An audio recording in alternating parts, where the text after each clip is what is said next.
Lord God, Heavenly Father, we thank you for this day which you have bestowed upon us, Lord. We thank you for all the great, great culture that we have here in our community within the city of Safford.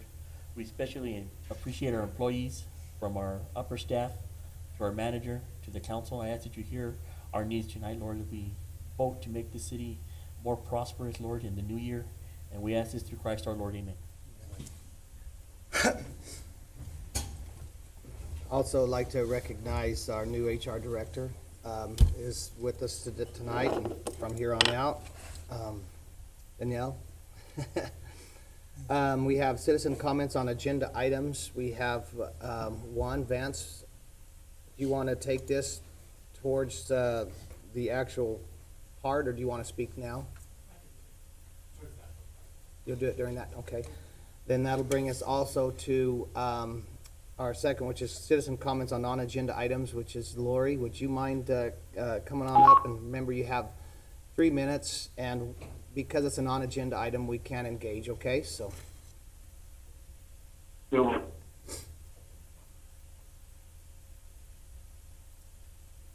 I'm sorry, Lori, would you also please state your name and your address, please?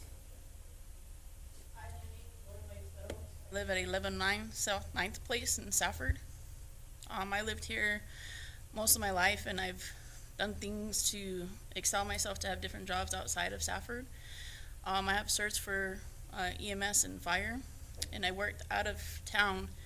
I wanted to rethink stuff, maybe come work here in town. I never really thought about city jobs. So I went and applied, and I ended up getting an offer, and as a heavy equipment operator for the landfill. I had no problem with the job. It was fine. Felt like I was doing okay and good with it. Nobody was yelling at me about doing something wrong or having to baby me or anything.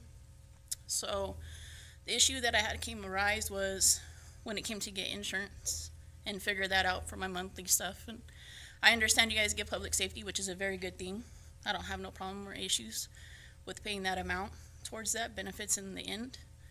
But the hardest part was once you took out the insurance for me and my kids, it left me pretty much with nothing in my paycheck. My mortgage was more than my paycheck was. I live a simple life. I don't have big fancy things. I take very responsibility for my kids. They're my responsibility. My house is my responsibility. I try to figure every avenue to try to still work for the city, which is even as far as trying to see if my son will qualify for access. I was on the borderline of money.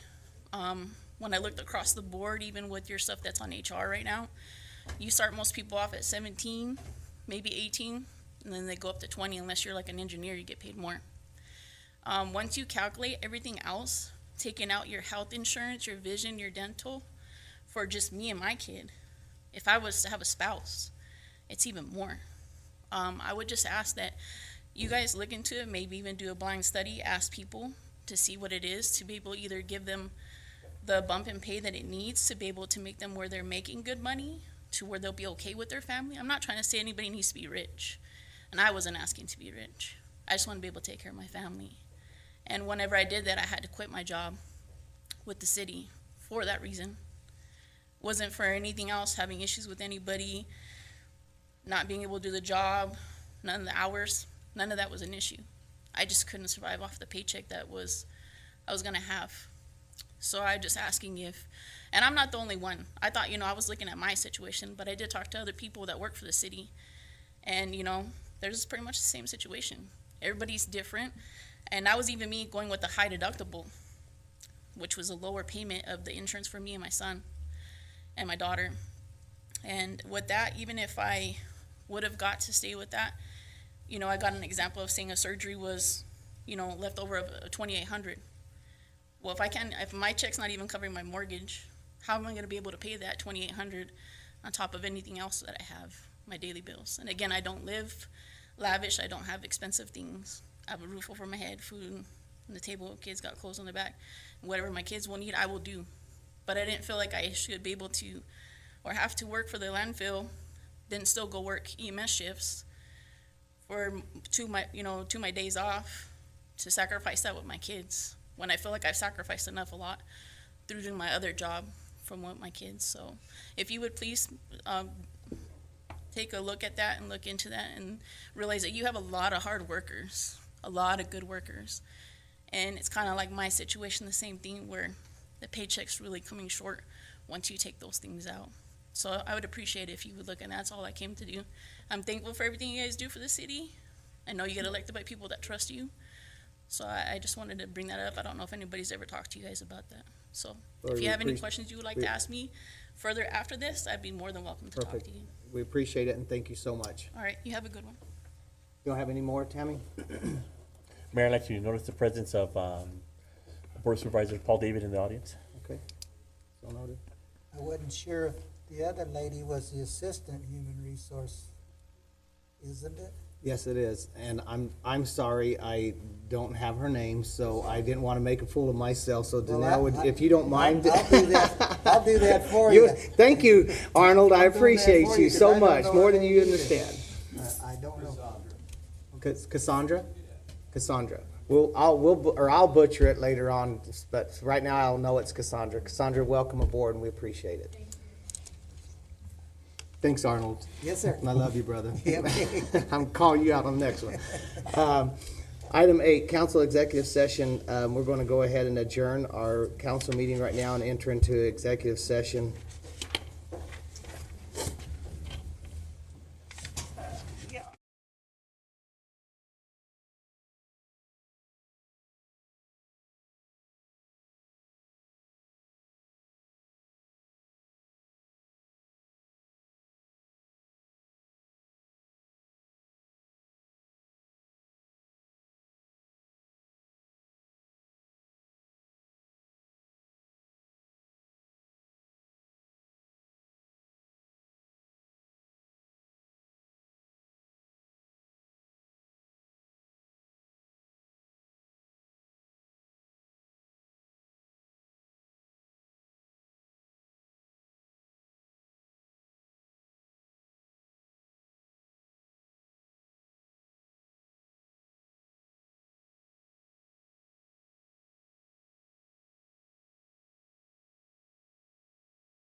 item 10.1, presentation of independent auditors report. Sabrina?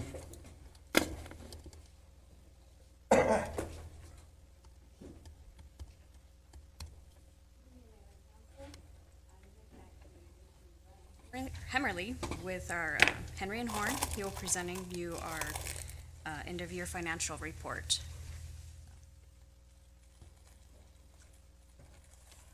Okay, good evening. Mr. Mayor, members of council, thank you for having me. I'm going to do what IT told me to do. Turn this all on.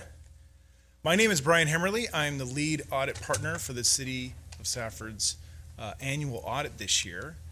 I'm here to present this year's, that's not working, there we go. This year's annual audit report for the June 30, 2021 fiscal year. I have nothing but good news this year. We had a good audit. Cabrina did a great job. Her finance department did an excellent job preparing for the audit, providing us all the information we need in a timely manner. There was no difficulties with management. There was no disagreements, no uncorrected misstatements. Anything we found that we felt needed to be corrected, it was corrected. Management did not try and audit shop because, well, they got a good opinion on their audit. We gave a clean opinion on this year's financial statements for the City of Safford. We also look through your internal controls over both compliance and the financial statements. We observe them, we walk through them, we test a lot of controls. We do statistically valid sampling to ensure that we are capturing any outliers in your internal control structure and your substantive transactions throughout the year by each fund. This year you had a single audit. What a single audit is a separate audit report for just your federal funding. Whenever you spend over $750,000 in federal money, it's required by the federal government that we audit that specifically. The grants that were required to be audited this year were your capitalization grants for the Clean Water State Revolving Fund is about $1 million from WIFA, and then your CARES Act money, which I believe was just over 600 some thousand. It wasn't considered a major program, but it was required to be audited by the federal government this year. Both those programs had a clean opinion. We had no findings on either one of them and no recommendations.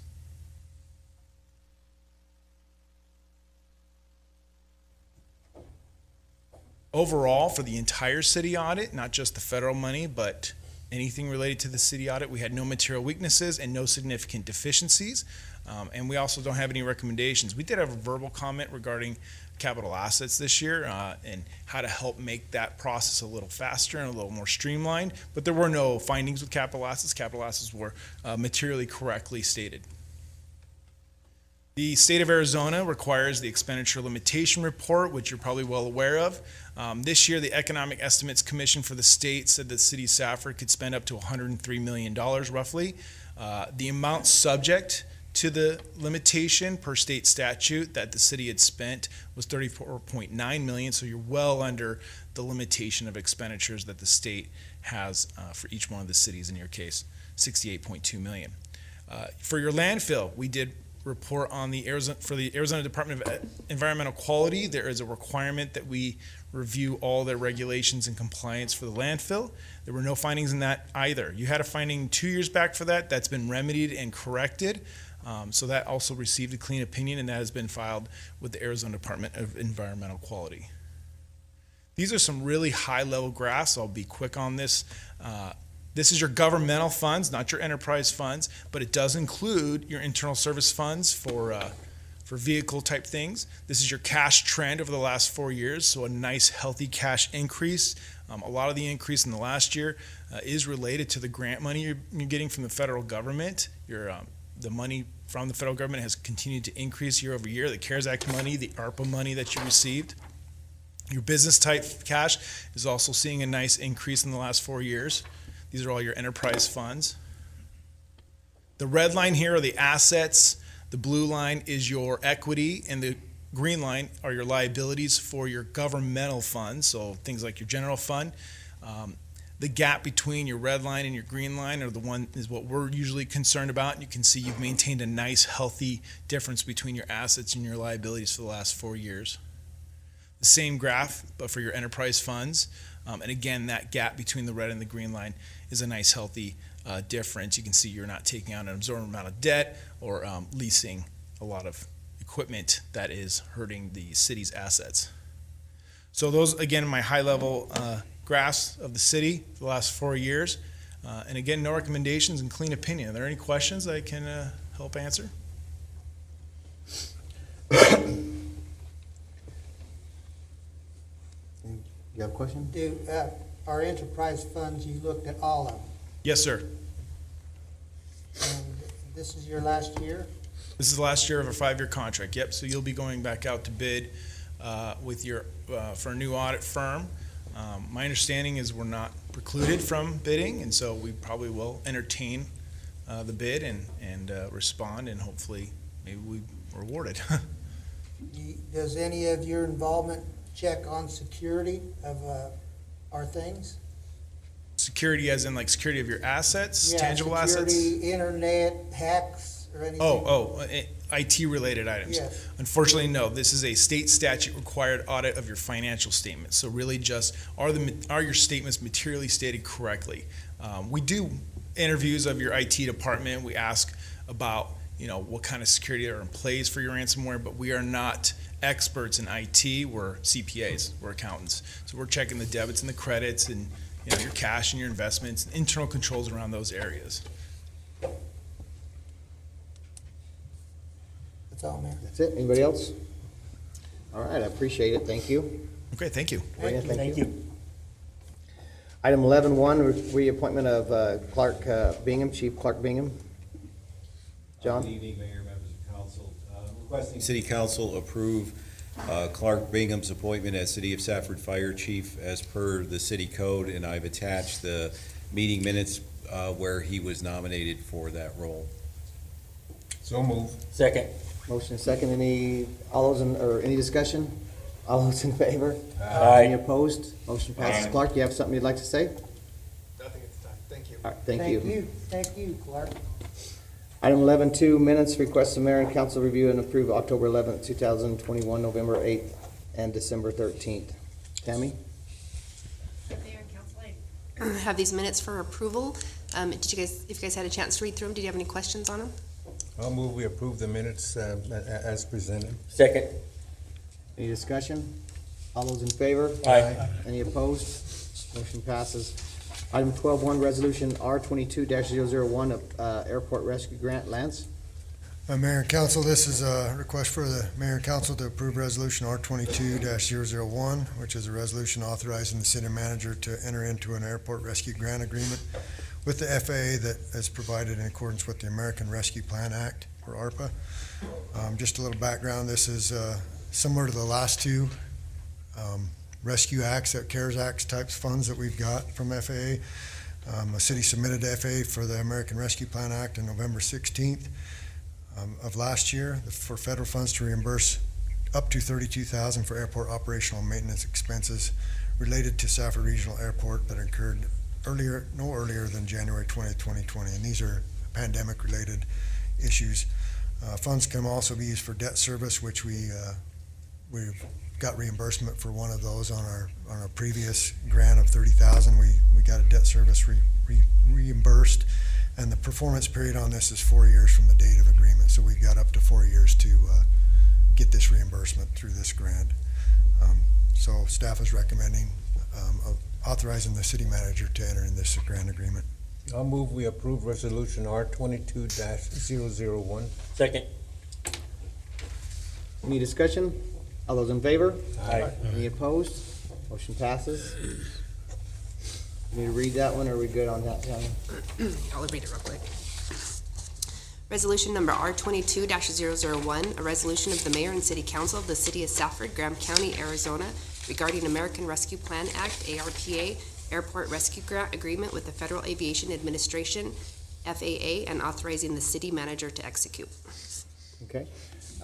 Vance, before I get on to item 13.1, you want to speak on, or do you want to wait until you hear some stuff?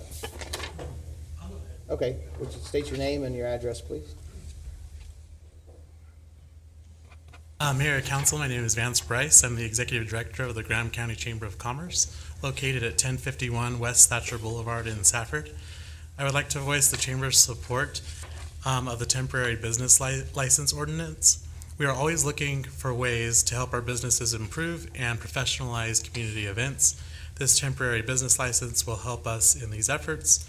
I want to thank city staff for bringing this ordinance to our attention, reaching out for feedback, and staying in contact so that we can communicate this change to our members and to the wider business community. Thank you. Thank you. Brings us to item 13-1, ordinance 021-014. Tammy? Mayor and Council, this is the second reading and the request to approve and adopt Resolution 021-014. And this is amending the business license Title V within the code. And what this is doing is eliminating the current $50 fee, temporary business license fee, that is only good for a 3-month, and replacing it with a $12 temporary business license that's good for a 15-day period. Did you guys have any questions on it? Do we have to vote on it? Yes. Okay, I'll move we approve ordinance 021-014. Second. A motion, second discussion. Go ahead, Councilman Lopez. This doesn't involve they have to stay in the same location with this permit? So this is for, not just for mobile ones, so they still have to go through Jamie for any like mobile food vendors or anything like that and get their temporary use permit. They're still bound by those requirements that fall within that. This will also affect them as well too, just for the business license side of it, which only makes it good for a 15-day period. And so if they know they're gonna be doing more events than 4 a year, 4 15-day periods, then they can apply just for the regular business license, which is a $50 annual fee for that. So this is really kind of goes towards more of the vendors, for special events, things like that. Which is a little what it's more geared towards, but a few others will fall within it as well too. But the mobile food vendors, those kind of things, they still have the same requirements that you guys had passed or last year on that, and still have to go through planning and zoning for the temporary use permit. Okay. And since this is a second reading, that is why it's an action item, correct? Correct. We have a Yes. motion and a second. Any more discussion? All those in favor? Aye. Any opposed? Motion passes. Item 14-1, contracts and agreements, purchase of sanitation trucks. Lance? Yes, Mayor and Council, this is a request to approve the purchase of a Peterbilt Model 520 with a curb tender power pack sanitation system from Rush Truck Centers of Arizona, out of Tolleson, Arizona. Rush Truck Centers has been approved by the state of Arizona, and this purchase would be under the state contract number CTR 041812. Just a little background, our current sanitation division has 4 side load sanitation trucks, all 4 of them being used daily because large routes and constant breakdowns. 2 of those trucks are 2011, and one of them is a 2013. They've outlived their useful life, and I think Clark can state the fact that we're constantly working on them due to the fact that they're abused and beat up. Lead time on a new vehicle is quoted over a year out. We've had a hard time getting quotes just because what's going on with orders and everything nowadays. We did get this one, and we were happy to see that it was within our budget. Staff has found that this state contract submitted does satisfy all legal requirements of the bidding process, and the Fleet Division did budget $365,000 for the purchase of a new sanitation truck. So we're recommending authorization for the Fleet Division to purchase a sanitation truck from Rush Truck Centers for the contract price of $353,417.83. So moved. We have a motion. Second. Second, any discussion? All those in favor? Aye. Any I want to be opposed? the first one to write that, okay? All right. Probably be a year from now. Okay. Need to read that I'm ordinance sorry, into go the ahead. minutes. Ordinance. Ordinance number 021-014, an ordinance of the City of Safford, Graham County, Arizona, amending Title V Business Licenses and Regulations, Chapter 5.24, temporary business licenses of the City of Safford Municipal Code. Thank you. Item 15-1, street car reports. We have a chance to look at them. Any questions on them? Aye. Go ahead. Well, they all drive me crazy, but I'm not bringing them all up. Okay. Okay, I just was wondering, because I was reading through here, I didn't know where we stood with the restrooms at the golf course, on some spending on it. I thought I saw something in here. For the ladies, we've already done the men's. Yeah, we're going to do that remodel in-house. So there has been some materials ordered, and once we get all the stuff in place, our staff will actually go do the remodel. So you've probably seen some purchases on there for the remodel. We haven't started it yet, we're just getting the materials here. Okay, sir. Just trying to catch up when I get chewed out there. Expenses over 5,000? Or did you have any more? No, Arnold, sir, I'm sorry. you're good, Mayor. I'm moving through. If I'm going too fast, stop me. Expense over 5,000, revenue over 5. All right, last call. Going on to 16, item of current events. Mike, nothing? I have nothing. No? Okay, we're gonna go on to, item 17. We're gonna go ahead and close our regular meeting and reconvene into a council work session. So y'all can leave if you want, or you can stay here. We're going right into it. 18, work session, code enforcement. Jamie?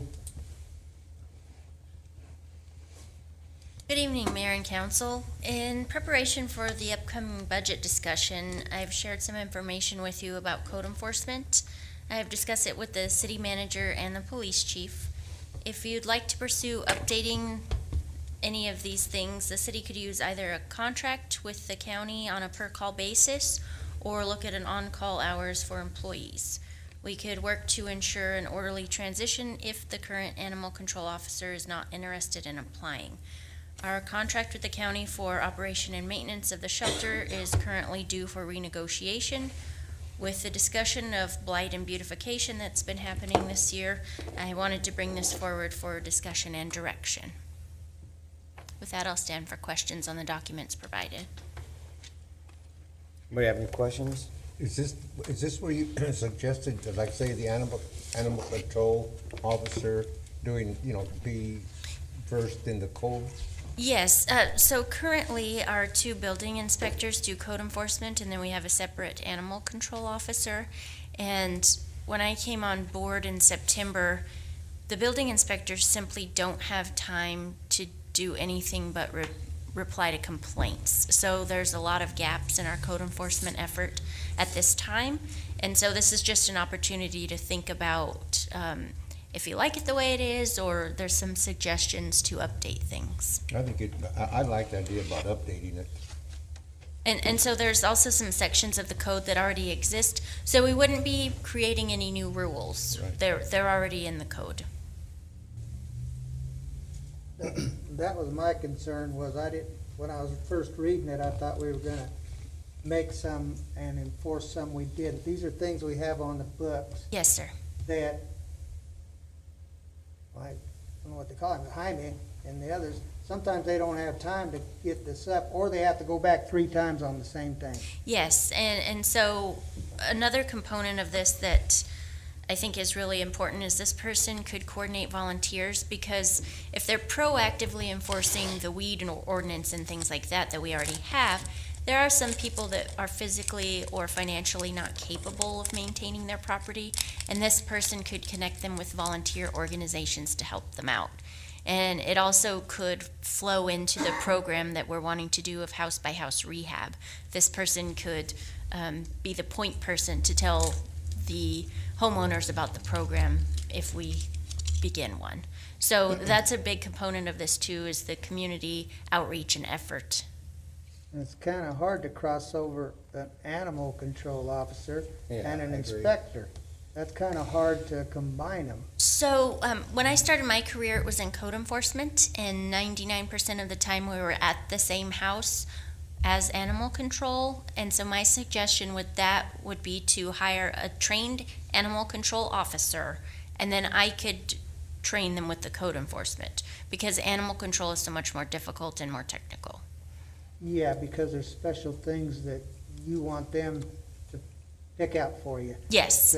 The RVs on the street more than 2 weeks, or things like that. Yes, so we would hire or retain somebody who is a trained animal control officer, and then I would teach them the code enforcement aspect. Because we already have Jaime and Alan and Pam who could help them with everything we're doing now.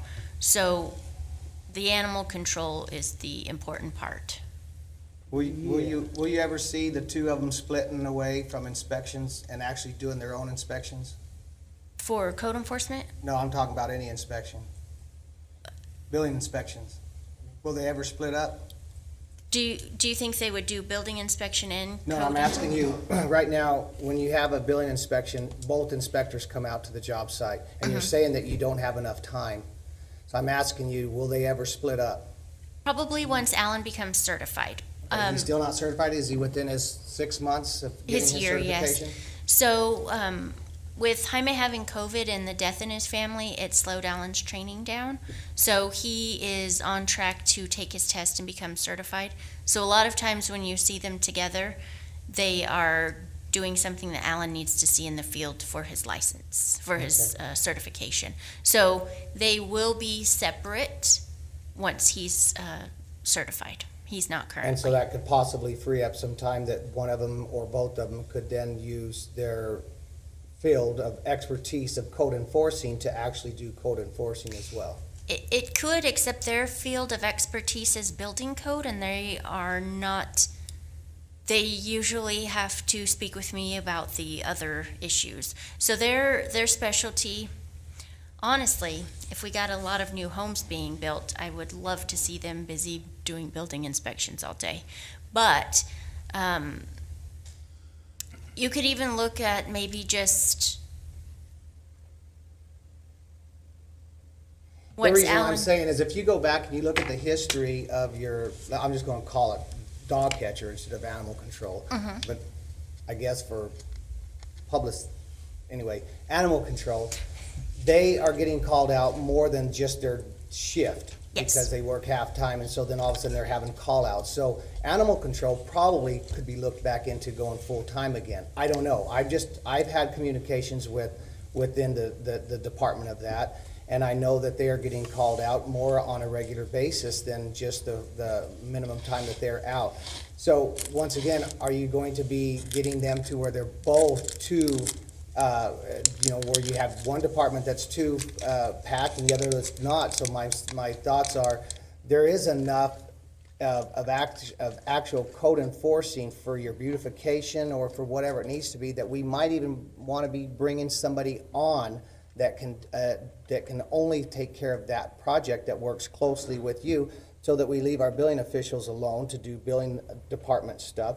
We leave the animal control alone to do animal control, and we bring on somebody that can do these code enforcings either as a part-time basis or as a full-time. I mean, I think that it's something that we need to be looking into. We've been on an item of one of our businesses for the last how many months now, and we Yes. still have seen absolutely nothing being accomplished. So we need to make this something that, as we're writing our budget, that we look into and saying, okay, maybe we need a full-time animal control, and we need a full-time code enforcer to keep the RVs off the streets, as Councilman Lopez has said, and we keep retention ponds, or we do whatever that particular job is. Because that particular job, I don't want to see a police vehicle or an animal control showing up at their doorstep. That instantly starts to build a relationship with you and me, to where I'm not, like if I saw you in that. But if we seen a more, prettier face, and don't hate me for saying that, but it would help to alleviate the problem. I don't want our billing officials knocking on doors telling you to clean up your yard, because then we just created an issue. But I would like that. Yes. Glenn, I'm sorry, you're standing. Mayor, Council, if I could clarify just a few things.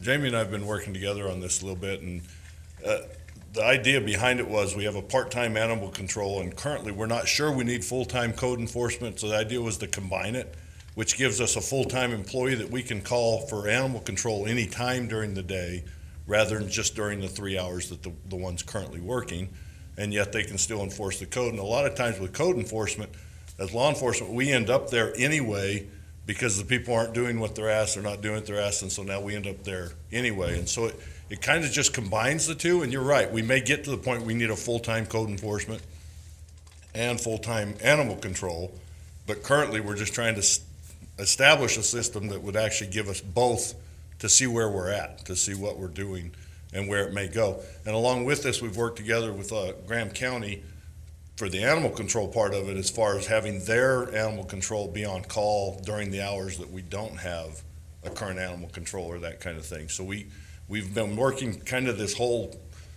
massaging this whole thing to try and create one system that will do both, at least for a year, to see where we're at, is kind of what we're looking at doing.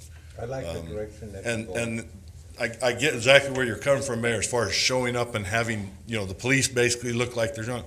Part of the animal control, one of the vehicles that you approved in the enterprise is our animal control, so it doesn't have to look like a police car. We can make it look more to what it needs to be for what they can do both jobs type thing for the time being. And that would be something that would look, that's the last thing you want to do is see a police officer knocking on a door telling you to clean up your yard. Exactly. And as you currently see it right now, that's kind of what you see. You see a badge, you see the blue uniform, and that's what you're thinking, oh my God, why do I have the cops here? And that's the reason we were going to, it really helps explain, Mayor, why we were moving it into the planning and zoning part of the city rather than under the police department. So if there is an animal issue, it's a planning and zoning thing, it's a code enforcement internally, not a criminal thing. We're trying to keep them separate that way. Perfect. So it does actually kind of help that way. You're right, we may get back to where we need full-time animal control under the police department and full-time code enforcement under planning and zoning in a year, but this is that hopeful transition to see if we can get it to work and how much we really need. Perfect, okay. Well, from the data you supplied, the chart you supplied, Jamie, it looks like the animal control officer has enough time to do this also. And Yeah. so, and then again, letting Jaime loose, I use Jaime as your department, okay? Jaime is the inspection. I know the frequency, they get a complaint, they go talk to them, they go back again. They may go 3 times, and that's time consuming, I know that. But I'm not sure it's a full-time position yet. Well, and that's why we wanted to bring it forward to you for discussion for budget. These are our ideas, this is what we're seeing in the field, and we'd like your input and feedback on what direction you'd like us to go. Also, the chief provided me with the animal control calls, and there were 357 last year. So that gives you an average. It looks like most of them occur in the daytime. 10 to 11 a.m. are the biggest calls. So we'd just like to roll it out to you, let you talk about it, give us some direction. You have some data, you have some existing codes. We do not want to make new rules, but this person could also say they did have downtime. They could start the volunteer program, they could do a litter cleanup program, they could really be a proactive part of the community. Yeah, So we don't want to punish people, we want to encourage them, and then the people who cannot physically do it, this gives them an option for assistance. Well, you also have in here, because I think you're eyeballing some of the CBDG money too, to use in, because that's the way you wrote it in here, or it came out, to help citizens who are not physically or financially capable of maintaining the property. Yes, and so that's where the CDBG discussion comes in, and the house-by-house rehab program is often funded through those funds. It would give the city a conduit to let people know these programs are available. If they go to their house because they have weeds and they see their roof is leaking and they see they have other issues, it could connect them to these programs. Yeah, which was kind of the suggestion I made for the CBGD monies last meeting. Yes. So maybe they can go hand in hand, because Yes. Dennis said you could do it, you could split it if it had the same objective. Yes, and I will be meeting with them the 17th about that, yes. Okay. Mayor, I have something. Jamie, I Pay don't know. attention. Sorry, I don't know if your ears are ringing this week, but I've got nothing but positive feedback on the work that you're doing, and I just want to commend you and say thank you for what you're doing for the public. Well, thank you. They're really complimenting you, and they greatly appreciate you. So I want to say thank you for all you're doing. Great, thank you very much. Any others? All right. So you're gonna pursue what you're doing now? Well, I'd like some direction, which way you'd like me to look into it. So the chief and I, as he stated, have kind of rolled it out. We're not sure how the hours would fall out. I just, the few months I've been in the community development department, it just does not seem an effective use of Jaime and Alan's time, and it also doesn't seem to be doing the job effectively. So we've got some issues, and it's up to your direction how you'd like me to pursue fixing them, or if you're completely happy with them as they are. I like I like what you talked about, like say, animal control, he's out on the streets. He goes by different neighborhoods, you know, and he sees different things. I think that's a beginning. I think that's good. Go ahead. Mayor, Council, sorry, go ahead. And just to, I think Jamie hit on the key, which is being proactive, right? I think we have an opportunity to make that full-time and get out there. I get calls all the time from council members. I've driven out and looked at appliances sitting in people's yards. And, you know, we're having discussions about things like recreation. Well, part of recreation is beautification. And so that curb appeal that you create by being proactive, I mean, we have just been doing a pretty long dance with a business in town just to get weeds removed. That's too long. It took too long. And so I think by combining these two, we can satisfy both needs at the same time in a cost-effective manner, which I know this council is very keen on being frugal where it's the opportunity exists. So again, this is about being proactive and about trying to make the community look better.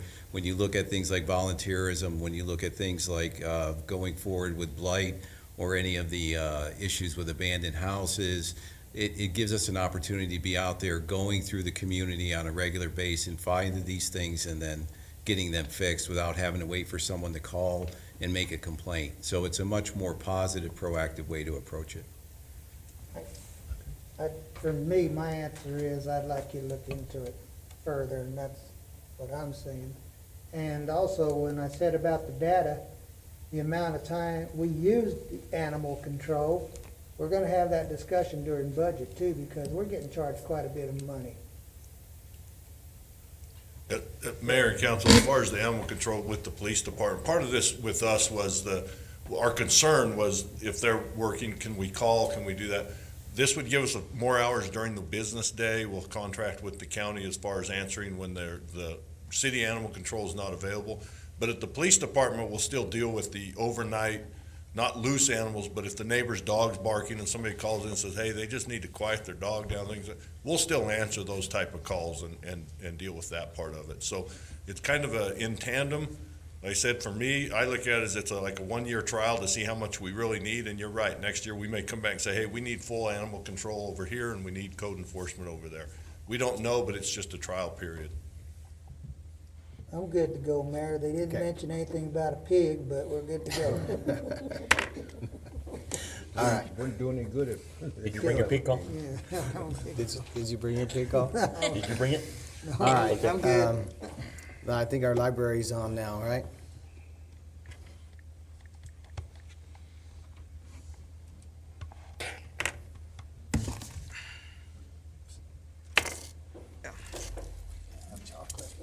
Good evening, Mayor and Council. So we presented last month about the end of the trial period for our open hours on Saturdays and how that didn't go as we had planned. That, you know, the numbers got lower, and we kind of determined after that that maybe the services people are looking for aren't necessarily check-in, check-out materials, although those are, you know, we did get families that would use that service. So kind of went back to the drawing board, came back again, and this is kind of what we're thinking about. We're really considering offering more programs that when we're not open. This is something we've, as a staff, we've discussed internally for about a year, and we kind of wanted to see how COVID went and see if there's still an appetite for it. So to kind of get started on that, just to kind of give you a layout of what we currently do. This is some of our programs that we offer weekly. Our 0 to 5, our elementary, and our teen programs. We've really started doing teen volunteering programs. They can come in. Yes, sir. What does next level coding mean? It is a combination of Dungeons and Dragons and coding. So it's tabletop gaming plus a little bit of coding mixed in with it. So that's why I didn't know. Yes, correct. So, so as you can see, all these programs we do weekly. The volunteer program, teens can come in every Wednesday from 3:30 to 6:30, and we have things for them to do, whether it be prepping programs, shelving, organizing our shelves, anything like that. We've started doing that since about October, and we have about 5 or 6 that come pretty regularly, and they're really excited. And we wanted to kind of do something different, and that seems to be well received. Programs we've started monthly. We do our Lego Club every second Wednesday of the month. We do a monthly teen program where it's actually just for 12 to 17-year-olds, and that changes every month depending on things that the staff are interested in. A lot of it is what staff is interested in as far as coordinating those programs, but also what we hear from the teens and things that they're interested in as well. We do have an adult book discussion every third Monday of the month, and then we also have started bilingual story times, which was something that has it hasn't been done in about a decade, so we're kind of excited, and that's been pretty well attended. And then these are some of the quarterly, yearly, bi-yearly programs we have. Our Fun with Math and Science is a 6-week program. We're starting our second round in the spring. It will start February 1st. We have a preschool carnival. We have a Dinosaurs Day program. We have cooking classes. We do their community baby shower once a year. We have the Dia de los Muertos program once a year. We're starting to do escape rooms once a year now, so that was well received last year, so we're going to do it again this summer, and that's like for teens and adults. So this is kind of what we offer currently. So what we're thinking of is offering programs, obviously, that wouldn't interfere with our ongoing community events. We don't want to interrupt Spring Festival, STEAM Festival. We don't want to necessarily compete with those because those are established events, and that would take families away from the events that they look forward to. We don't want to do that. We're looking at seeing if there's a certain program that we're doing that people really like on the weekends, we can increase that frequency, depending on attendance and feedback we're receiving. As we do now, staff rotate when we have yearly, quarterly programs that are not on traditional open days. Staff just work the following week, a shorter week. If it's on a Friday, they work the prior week a little bit shorter so they can come in and work that Friday. It won't really change that operation. And programs that we have would either be here or once the new location is put together, we would also have them there as well. So it just kind of depends on what demographic we're aiming for, and depending on what type of program that we're having, it would be better suited to be here at the other location. So what we're looking at right now is we're thinking of doing quarterly events. We do 2 a year. We like to add 2 more. So we would do them, right now we have Dia de los Muertos in November, Community Baby Shower will be in March, and then we have 2 other programs that would be events. So they would be standalone things. They're not necessarily tied into what we currently have. We'd also consider thinking of doing extra summer programs. Summer programs, families are available in the summer, and it's hot, there's not a lot to do indoors. We can offer even just an additional one each month, just so something that's cool, that's free, they can come in and enjoy it. We're more than happy to do that. We're thinking of, these are some of the programs we've put together. There's probably a lot more that we could do. The community's needs have changed, so we're willing to adapt and change with them. But these are kind of just some of the things we've thought about throwing out there. We have some recording studio equipment coming in. We've got materials for a makerspace we'd like to do at the new location, so this would kind of all tie into that as well. What I'm asking for, I guess, is this the direction is this something you'd be interested in us pursuing, or is this something that maybe we need to think about and represent at one point in the future? Victoria, I think some of the questions that I had back when we did that trial, and I just didn't get the numbers that I was hoping for. Right. And of course you did. You didn't either. But the question that I have is, were these the same kind of things that was being conducted during the entire week for young kids, for the family style kids, single moms or whatever, that was being performed during the weekday? Were those being performed during the weekend that we were open for half a time? No, we didn't offer programs. Because there's some of these programs that bring a lot of families to the table. Correct. And I think if those, and I thought the purpose for me was to keep my families here. Right. And And so I would like to see these kind of things open during these other times. The same things that, and you know your numbers, you know what brings people here. Right. And those are the kind of things that I'd like to see happen on a Friday or on a Saturday as Right. well. I think if you had those kind of numbers, I think if you had those kind of programs, I think you'd see, and if it's because there's not enough people here, well then, you know, that's staffing, you know, that's something that we can easily take care of by kicking more money to you. But if the whole purpose is to try to keep families, you know, Right. here and give them something to do, I think that we should mimic what's being done in the weekday for the weekend. And I think I think your library would be booming out the seams to where you would need another location. Okay. I see you and your staff out in the community in lots of things, and y'all seem to work well together, and you don't shy away from getting out there. And that's always been a good thing. I like most of these programs on there, but like Mr. Ornelas had one on life skills. Right. That's a good one I'd like to see take place, because, I mean, kids will buy a box because it's bigger, not because it has more in it. And Right. So, and then, a lot of stuff you out there, I didn't see much for gray-haired people. Thank you, Arnold.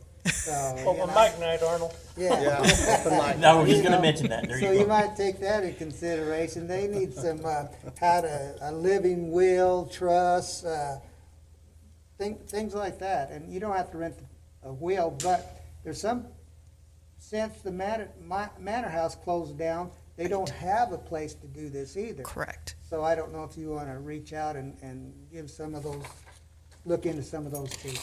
Okay, we can do that. Yeah, and the Seniors Expo was going to be here this year, but they canceled due to COVID. So we were planning on working with them to host that. Yeah, and Because- they're also gonna see about working with Mr. Alexander if they can do it at the college, and it looks favorable at this time. Okay. We'll get Vance to help push that a little bit. So, so would you like us to do something like this or do more is my question. I think you're headed in a good direction. You seem to think you got the time and the staff, so why not? I agree. I like to list it up, especially the recording Yes. studio. And obviously, some of these might be weekly, some might be Right. annual. They would fit into your different categories. You gotta tweak it. Yeah, we want to start, kind of figuring out what works and what doesn't. And some things, like you said, we can add more as, if they're popular, we'll do them more often. That's what I think, Victoria. I know we're having such a good time, but it's time to adjourn. Second, all those in Second. favor? Aye.